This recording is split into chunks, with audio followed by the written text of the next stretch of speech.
اپنے لوگوں کو معاف کرنا بھی جانتا ہے کہ میرے آقا نے یہ دین اپنے اخلاق سے پھیلایا اور آج بھی اگر اس دین میں اسلام ہو سکتی ہے، آج بھی اگر اس بگڑے ہوئے معاشرے میں اسلام ممکن ہے تو وہ صرف میرے آقا کی ذات کی تعلیمات کے مطابق ممکن ہے۔ حضور کی ذات سے کوئی فخر نہیں ہے، حضور کی ذات سے کوئی راہ مراد نہیں ہے، ہمارا سب کچھ میرے آقا کی ذات ہے۔ اور جب تک آقا کے دامن سے وابستہ رہیں گے تب تک معاشرے میں تبدیلی بھی رہے گی، معاشرے میں اصلاح بھی رہے گی، معاشرے میں محبتیں بھی رہیں گی اور معاشرہ نفرتوں کا آماجدہ بھی نہیں بن سکے گا۔ سرور دو عالم علیہ السلام سے کسی شخص نے صحابہ کرام رضی اللہ تعالیٰ عنہ اجمعین نے حضور سے سوال کیا، یا رسول اللہ صلی اللہ علیہ وسلم من اکرم الناس او کما قال، اے اللہ کے رسول سب سے زیادہ معزز لوگ کون ہیں، سب سے زیادہ عزت والے لوگ کون ہیں؟ آقا نامدار علیہ السلام نے ارشاد فرمایا کہ سب سے زیادہ عزت والے شخص ان اکرمکم عند اللہ اتقاکم، اللہ کے نزدیک سب سے زیادہ معزز اور عزت والے لوگ وہ ہیں کہ جن کے دل میں زیادہ تقویٰ ہو۔ صحابہ نے عرض کیا، یا رسول اللہ یہ وہ نہیں کہ جس کے بارے میں ہم پوچھ رہے ہیں، لیکن ہمارے پوچھنے کا یہ مقصد نہیں تھا، ہم کچھ اور پوچھ رہے ہیں۔ حضور نے ارشاد فرمایا کہ پھر اگر معزز شخص دیکھنا ہو تو حضرت یوسف کی ذات ہے کہ جن کے والد بھی نبی ہیں، جن کے دادا بھی نبی ہیں، جن کے پردادا بھی نبی ہیں۔ پھر دنیا میں اگر سب سے معزز ذات دیکھنی ہے تو حضرت یوسف کی ذات ہے۔ صحابہ نے عرض کیا، رسول اللہ ہمارا مقصد یہ ہے۔ حضور نے ارشاد فرمایا کہ تم قبیلوں سے پوچھنا چاہتے ہیں، قبیلوں کے بارے میں جاننا چاہتے ہو کہ کون سا قبیلہ زیادہ معزز ہے؟ ارشاد فرماتے ہیں کہ تم میں جو زمانہ جاہلیت میں جو قبیلہ معزز تھا، اسلام لانے کے بعد بھی وہ معزز ہے، اگر وہ اسلام لے آئے تو اپنے حاصل کرے۔ تو یہ میرے آقا کی تعلیم ہے کہ آقا نے سب سے زیادہ عزت والا، سب سے زیادہ مرتبے والا اگر کسی کو قرار دیا ہے تو وہ مومن کو، اور مومن بھی وہ جوڑنے والا۔ اور آج حضور کی اس حدیث کو سامنے رکھیں اور اپنے معاشرے کو دیکھیں تو ہمارا معاشرہ طرح طرح کے تعصبات میں تقسیم ہوتا دکھائی دیتا ہے۔ ہم ہر نسل میں تقسیم ہو چکے ہیں، ہم انسانیت کی بنیاد پر تقسیم ہو چکے ہیں، ہم اپنے آپ کو فرقواریت کی بنیاد پر تقسیم کر چکے ہیں۔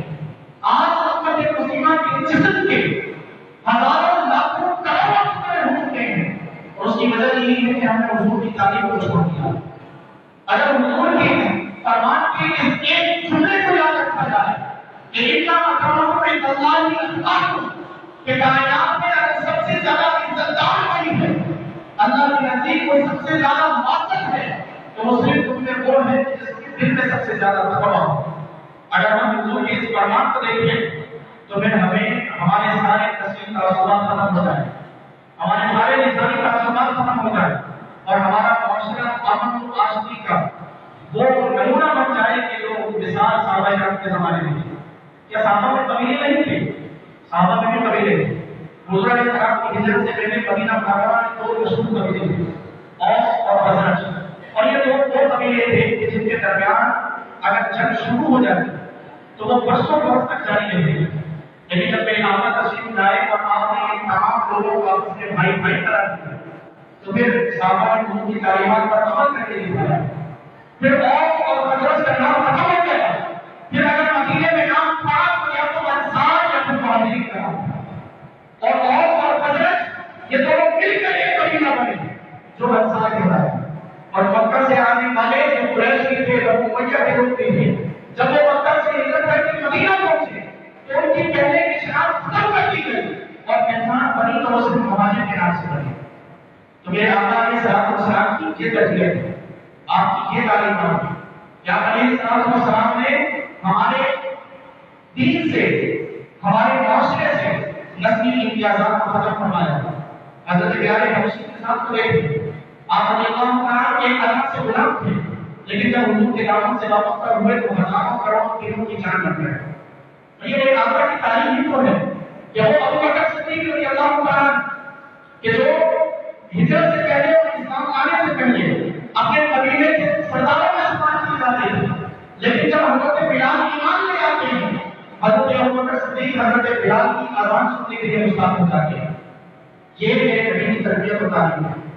اور پھر حضور علیہ السلام کی دیگر تعلیمات کو اگر ہم دیکھیں اور اپنے معاشرے کو دیکھیں تو انتہائی افسوس کے ساتھ کہنا پڑتا ہے کہ ہم زکوٰۃ برابر ہی انتہائی معذرت کے ساتھ ہم زکوٰۃ برابر ہی اپنے نبی کی تعلیمات کو فالو نہیں کر رہے ہیں. ہم حضور کی تعلیمات سے کوسوں پیچھے جا رہے ہیں اور آج ہمارے دلوں میں وہ جذبہ تک موجود نہیں کہ ہم حضور کی تعلیمات پر عمل کر سکیں. ہمارے دلوں میں وہ جذبہ اور ہمارے دلوں میں وہ شوق نہیں موجود نہیں کہ ہم حضور کی تعلیمات کو اپنا چاہیں. ہم صرف اور صرف حضور کی فضائل کو سنتے ہیں. ہم نے حضور کی ذات کو صرف فضائل کا ٹکڑا سمجھ رکھا. حضور کی ذات صرف فضائل پر مشتمل نہیں، آپ کی ذات عملیات پر بھی مشتمل ہے. آپ کی ذات میں جتنے آپ کے فضائل اور مناقب ہیں اس میں آپ علیہ السلام کا حسن اعمال اور حسن کردار اور حسن اخلاق. آپ کے اخلاق کو دیکھیں تو حضرت عائشہ فرماتی ہیں کہ کان تدبر قرآن، حضور کے اخلاق کو جاننا چاہتے ہو تو قرآن پڑھ لو. مکمل قرآن کے جتنے بھی اخلاق کے معنی معیار ہیں وہ سب حضور کے حضور سبحان. اور ہم اپنے آپ کو دیکھیں تو قرآن میں بتائی گئی ایک بھی تعلیم پر ہم پورے نہیں ہوتے. آپ علیہ السلام نے قرآن کی تعلیمات کے مطابق ہمیں سود سے منع کیا. آج ہمارے معاشرے کا تمام تر کاروبار سود پر مشتمل ہے. سرور عالم علیہ السلام نے اپنی خواتین کو پردے میں رکھنے کا حکم دیا اور آج ہماری خواتین پردے سے باہر نکل کر ہمارے گھروں سے باہر نکل کر یہاں تک کہ ماہ رمضان کے وقت خصوصاً 12 ربیع الاول کے جلسے جلوسوں میں بے پردگی کی حالت میں شریک ہونا اپنا فرض سمجھتی ہیں، اپنا حق سمجھتی ہیں اور حضور کا فرمان ہے کہ اپنی خواتین کو پردے میں رکھیں.